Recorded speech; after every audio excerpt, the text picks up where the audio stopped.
Então, sejam bem-vindas. Vamos dar continuidade ao livro Não Começou com Você.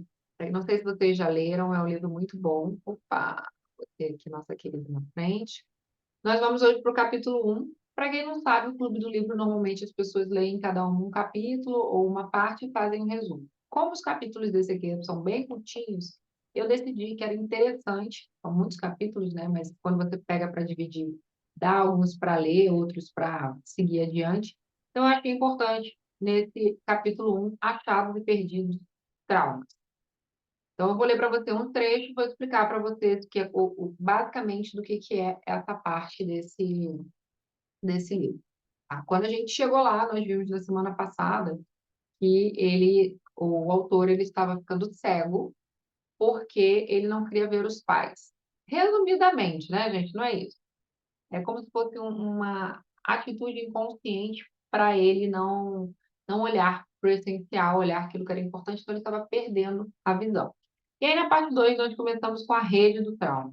A rede do trauma familiar, ele fala assim: achados e perdidos traumas. O passado não está morto. Na verdade, nem sequer é passado. Uma característica bem documentada do trauma e familiar para muitos é a nossa incapacidade de articular o acontecimento. Quando nós nascemos, nós não temos capacidade de articular o que está acontecendo. E muitos de nossos pais também não têm. Então, isso vai sendo passado. A gente não é capaz de articular que nós estamos ressonando com pais, estamos ressonando com os nossos avós, com o nosso relacionamento anterior, com o medo inconsciente. Então, ele fala que não apenas escapam as palavras, mas algo acontece com a nossa memória. Durante um incidente traumático, nossos processos de pensamento podem ficar dispersos e desordenados, de tal modo que não reconhecemos mais as memórias pertencentes ao evento original.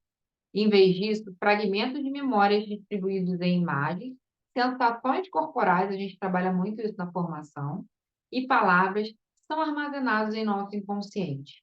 E, posteriormente podem ser ativados por qualquer reminiscência mínima da experiência original. Uma vez desencadeado, é como se um botão invisível de rebobinar tivesse sido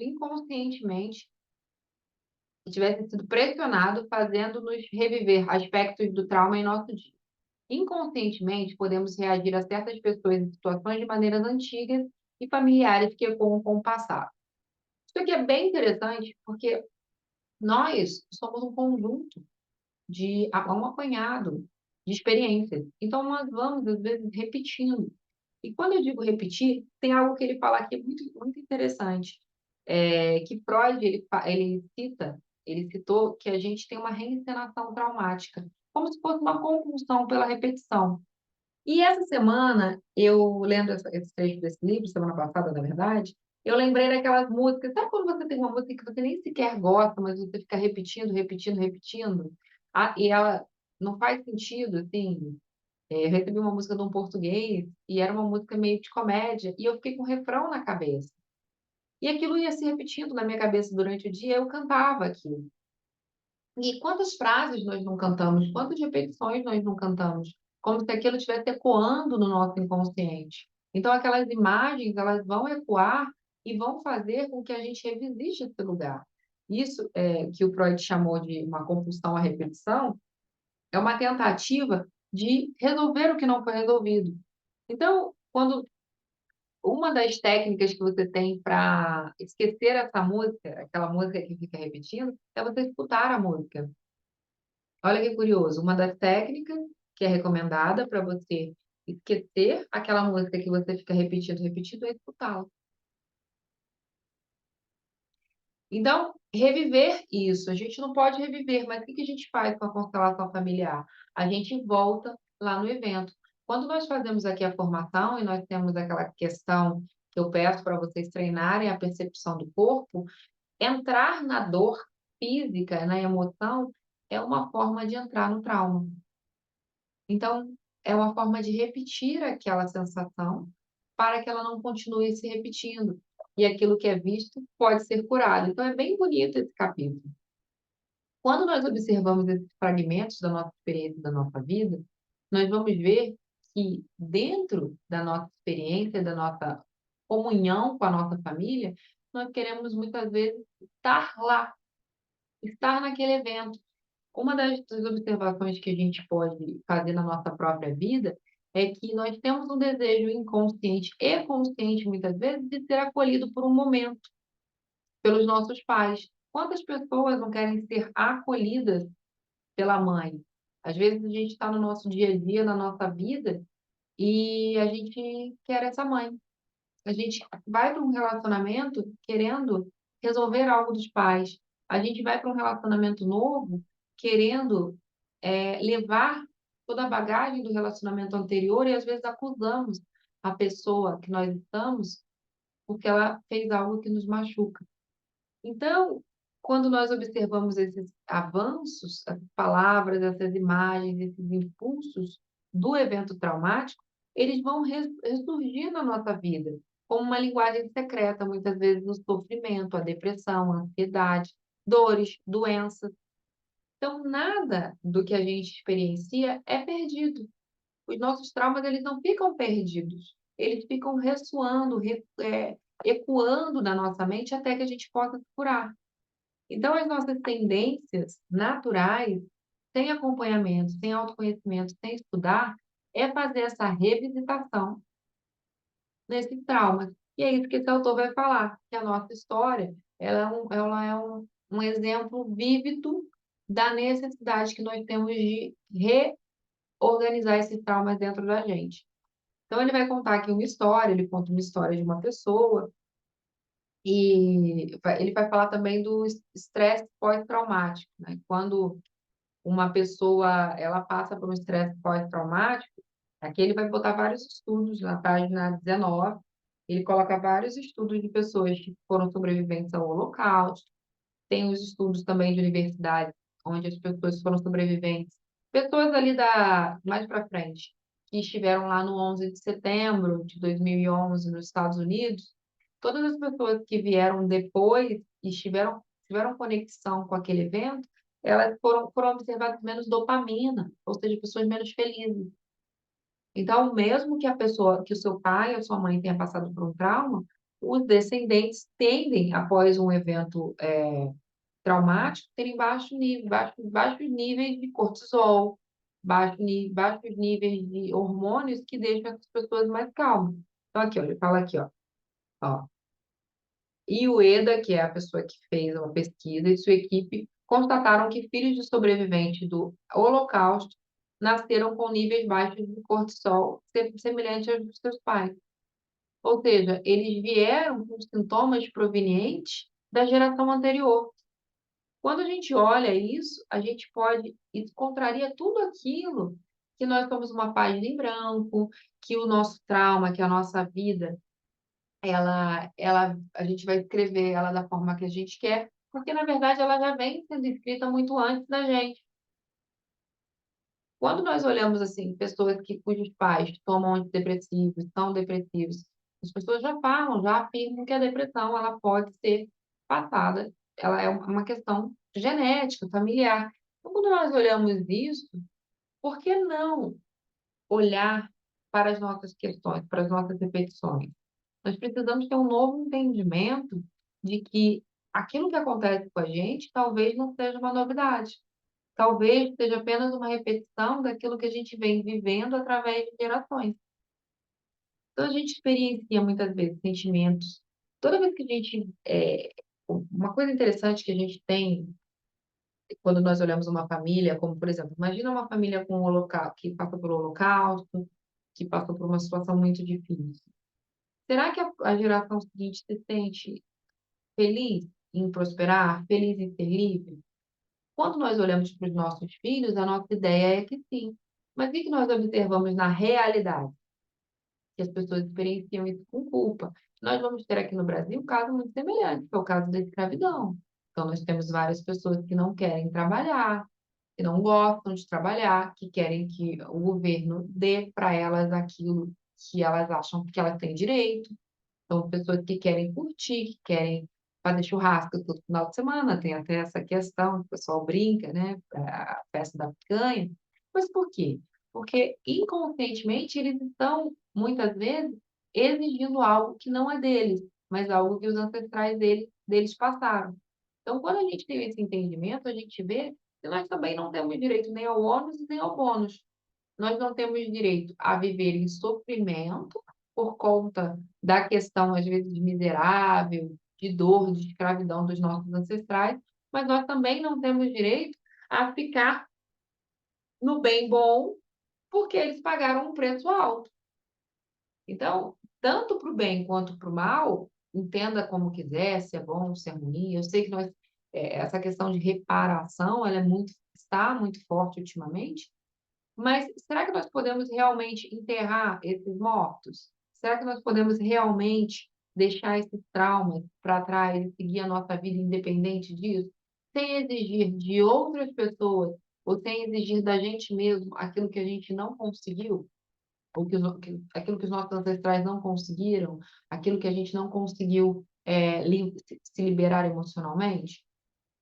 Então, partindo desse ponto de vista, nós herdamos ou vivenciamos em primeira mão um legado de angústia. E também podemos levar esse legado para outras gerações.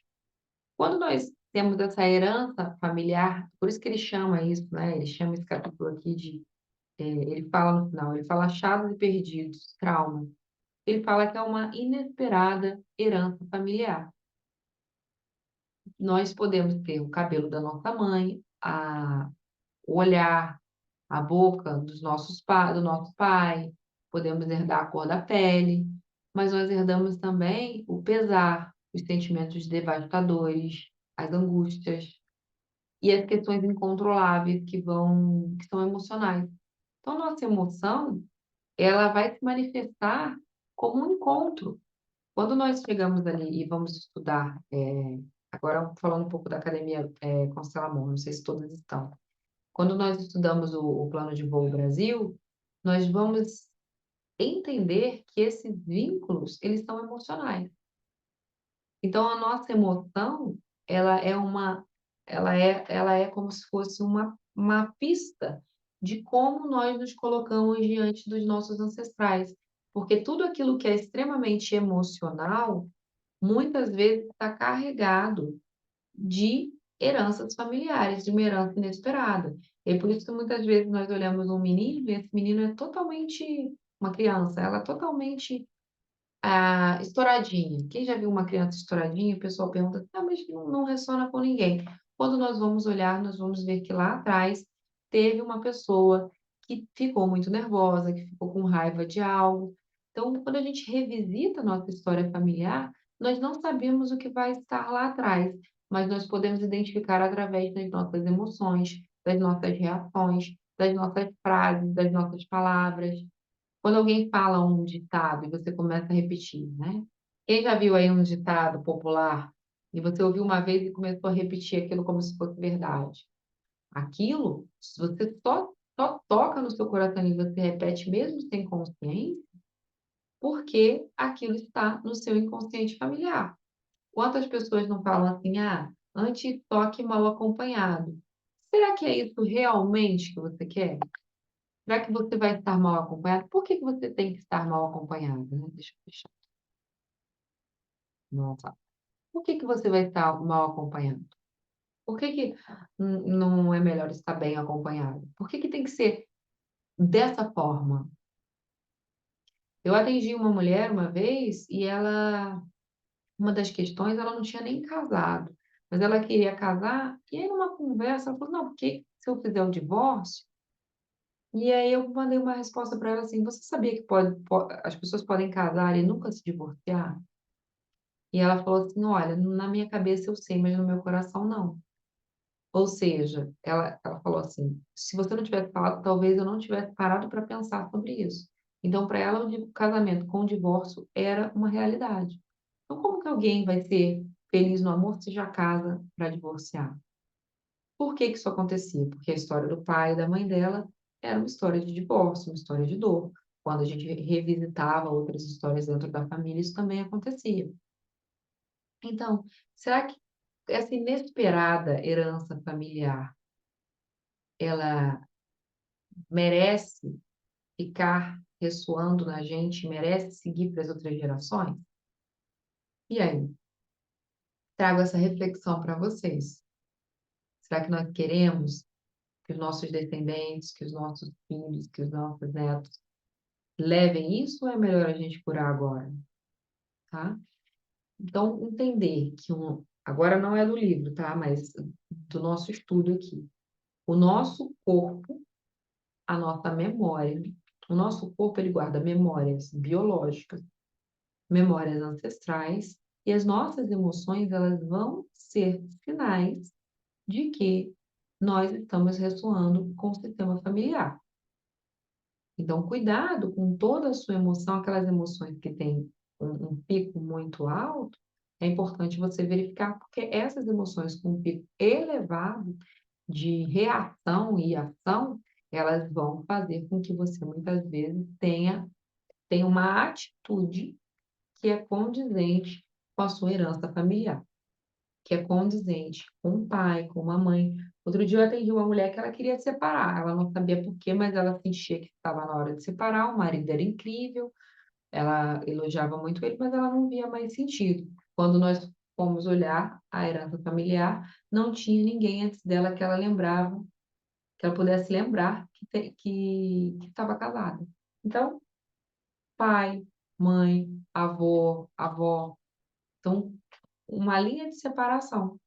E, curiosamente, ela queria separar quando? Na mesma idade em que a mãe estava e, provavelmente, pelas contas dela, no mesmo mês. Então, por que que nós precisamos revisitar as nossas famílias se nós temos a nossa emoção, a nossa percepção, nosso desenvolvimento de autoconhecimento como uma fonte de rastreio? Eu sempre brinco que a sua emoção ela pode rastrear o emaranhado familiar. Então, às vezes, você está ali doida para ter um relacionamento, mas você fala assim, ah, mas não é para mim. Ou doida para ter dinheiro, e aí você fala assim, ah, mas não, deixa para fulano. Pelo menos fulano está ganhando dinheiro. Pelo menos fulano está feliz.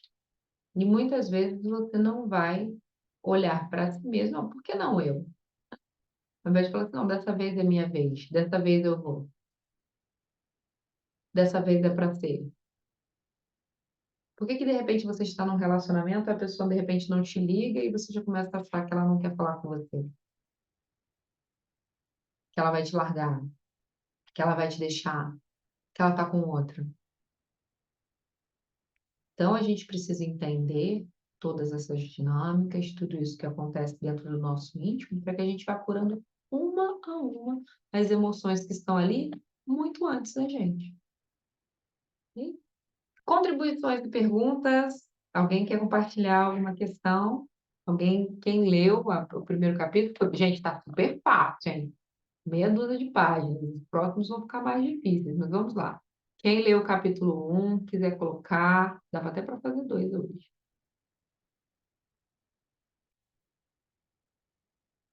Patrícia, você viu? Participou?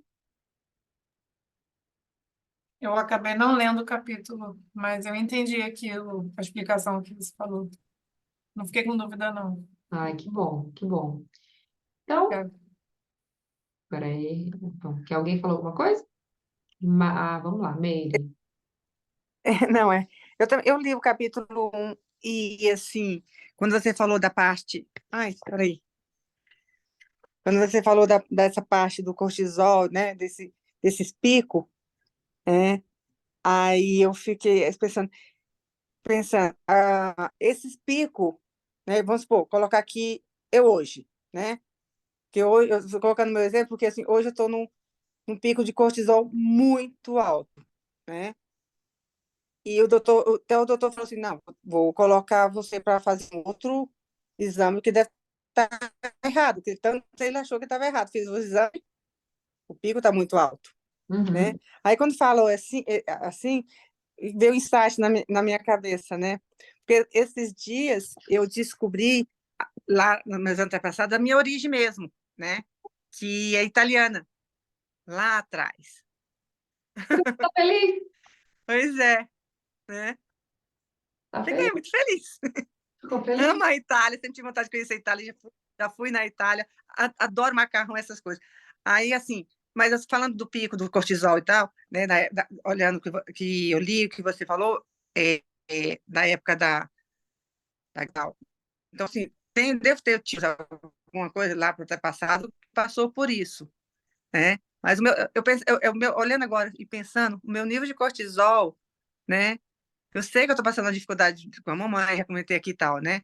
Para mim, por isso. Mas também aí, quando você falou assim, eu li, mas não deu esse insight. Quando você falou, me deu esse insight. Você achou a sua casa.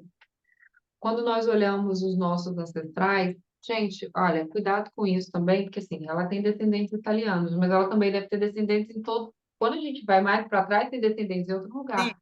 Só que quando ressona com a gente, quando a gente encontra algo que faz sentido no nosso, na nossa ancestralidade, a gente fica muito feliz. E dependendo, pelo que ela está falando aqui, se o nível de cortisol está alto, vai haver uma parte da família muito feliz, muito animada, muito alegre. Quem conhece a Meire sabe que ela é essa pessoa animada e alegre. sempre Então, ter rindo. agora, Menos emo. o cortisol pode voltar ao normal. Você fala para o seu médico que você já sabe a causa, agradece aos seus ancestrais italianos, maravilhosos. Estou fazendo isso. Ontem até eu honrei que eu fui comer comida japonesa. Eu gosto muito de comida japonesa, mas não entrou no show. Aí eu falei, mas minha vontade era comer uma massa, um vinho, com coisa. Aí de noite eu comprei uma pizza, comprei um vinho, falei, gente, desceu assim, parecia que, né? Nesse Parabéns. processo aí. E aí eu conectei com meu bisavô. Quando eu estava tomando isso, eu só pensava, eu falei, gente, não conheço nem minha avó, mas meu bisavô, da parte materna, né? E foi muito interessante, foi muito bonito. E aí, quando você falou isso, eu li, quer dizer, eu já estou lá quase no final do livro, que é tão bom de ler, que eu tenho Está fazendo de pouquinho né? em pouquinho para poder ter essa explicação.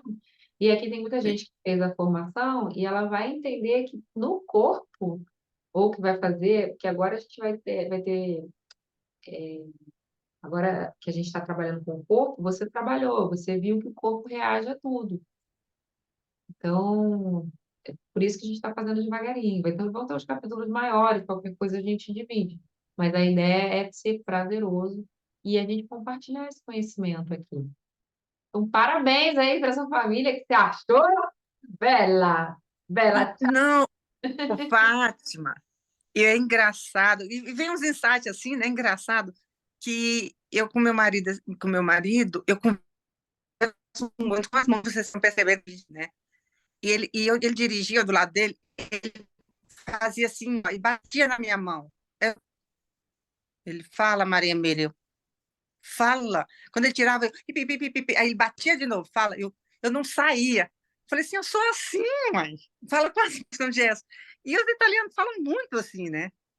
E aí foi caindo esse insight assim, eu falei, meu Deus, maravilha, que bom. Que bom, Na época eu não parabéns. sabia nem a origem da minha mãe, né? Porque você conhece a história dela, né? Que ela foi adotada e tudo, e é maravilhoso. Parabéns. Olha que bonito. Quando a gente está num processo de autoconhecimento, a gente pode experienciar essas alterações biológicas.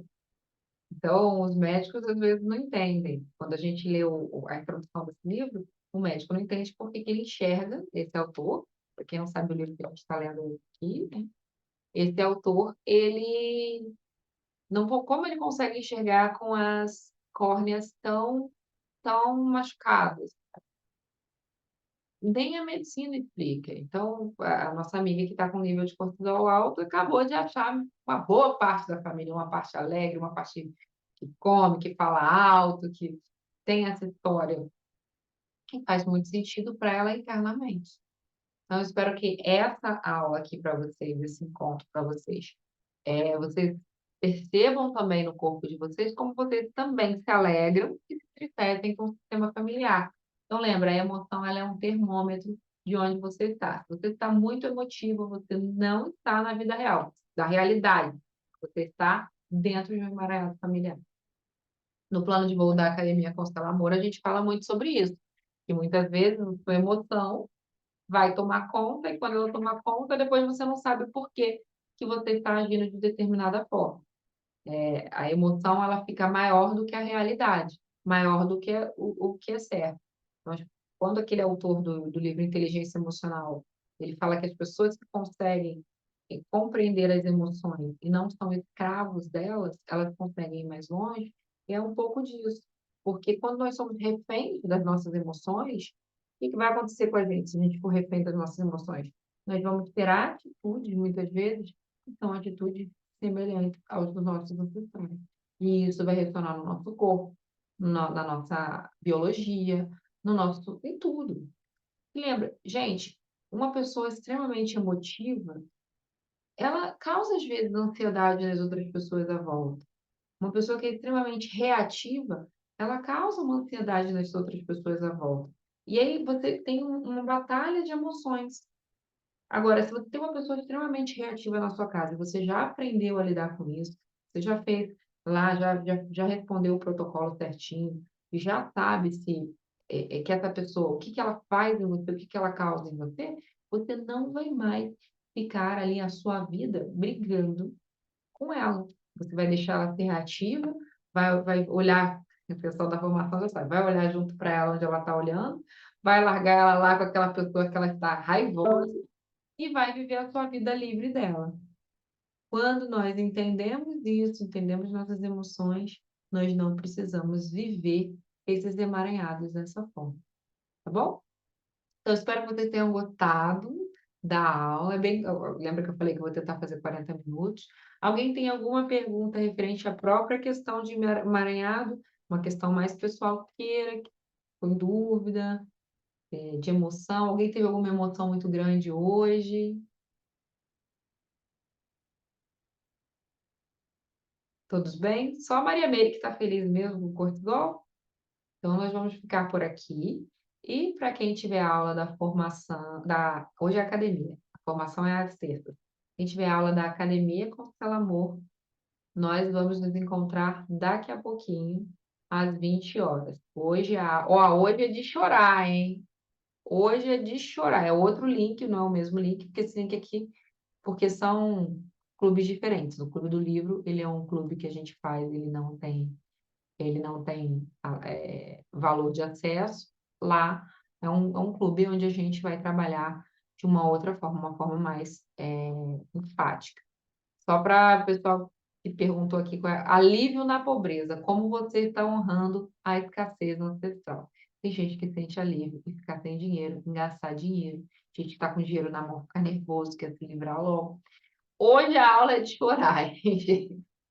Tragam os lenços, porque vai ter uma constelação geral para vocês observarem o que que acontece com o alívio na pobreza, tá bom? Mas voltamos aqui, terça-feira que vem, estaremos novamente agora com o capítulo 2 do livro Não Começou com Você.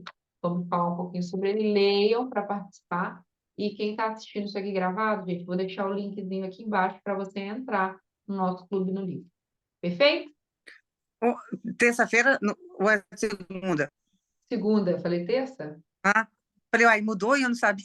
Não, terça é a formação. Vamos lá. Segunda, desculpa, às 19 horas é o Clube do Livro gratuito. Então, se você está assistindo isso aqui agora, você pode entrar. Às segundas, às 20 horas, é a Academia Constela Amor. Essa já é aquela que a gente sabe que vai com tudo, protocolo, vamos lá trabalhar todos os dias. Academia Constela Amor. Terça-feira é a formação. Então, se eu falei aqui, troquei. Obrigada, Meire, mais uma vez, sempre maravilhosa. Então, terça-feira é a formação para quem está em formação. A gente nos vê na terça-feira. Então, segunda-feira, 20 horas, às 19 horas, sempre tem encontro aqui. Quem manda ter muito encontro? Eu tenho muito date, gente. Eu tenho date todo dia com vocês, entendeu? Eu muito date. Agora eu tô fazendo date no TikTok também. Eu fico perdido. Então, segunda, às 19, aqui, clica nesse link e vai para o WhatsApp do nosso grupo. E mandem o WhatsApp do grupo para as pessoas que vocês amam, para a gente poder ter esse bate-papo aqui. Bom?